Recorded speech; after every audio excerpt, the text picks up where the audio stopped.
Itinulak ng ilang Pinoy businesses sa Toronto ang isang festive Filipino brunch na isang paraan para magtipon at ipagdiwang ang bagong taon. Silipin natin sa report na ito.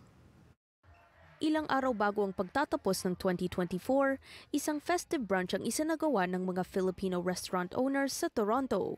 Ito ang proyekto ng Canto by Tita Flips kasama ang Pocket Bites at Nozomi Kitchen. Since it's the end of the year and we wanted something na kakaiba, something festive, and we thought na why not collaborate and bring each other's, mga iba-ibang putahe para pag-isahin into a one venue. Limitado muna ang mga inimbita nila nitong taon dahil inaalam muna nila ang pulso ng komunidad sa mga ganitong pagtitipon para sa bagong taon. I think mga nagpa-reserve is between 50 and 75 people. So it's an intimate ones, they're the customers of Canto by Tita Flips, customers of Nozomi and Pocket Bites, and of course, friends and family from the Filipino community. Ang mga dumalo, excited na suportahan ang mga Pilipinong negosyo. In the past few years, napakarami po tayong mga restaurants and food businesses na nag-open dito sa Toronto and surrounding areas. So sana po ay suportahan ng ating mga kababayan, ang mga Filipino food businesses and vendors na ito.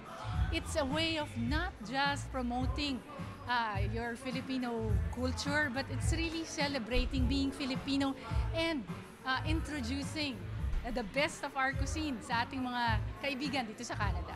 I take it very seriously to try and support yung mga activities of the Filipino community, and what better way to do that than gathering together around a meal of great Filipino food and great conversation with lovely people.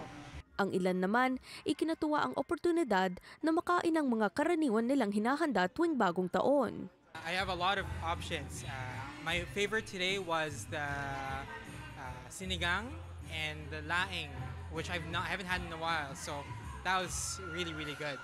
But I have to say that one of my personal favorites is sinigang, the tamarind-based soup, which they had here today, and it was delicious. Hamon ng Pilipino. Ang paborito kong kakainin. I like to prepare some tokwa at baboy. Masarap yon, tokwa at baboy. And then masarap din sa umaga, champurado. Para Pinoy na Pinoy. Ilan sa mga kababayang dumalo, handa raw magtipon kasama ang kanilang pamilya para ipagdiwang ang bagong taon.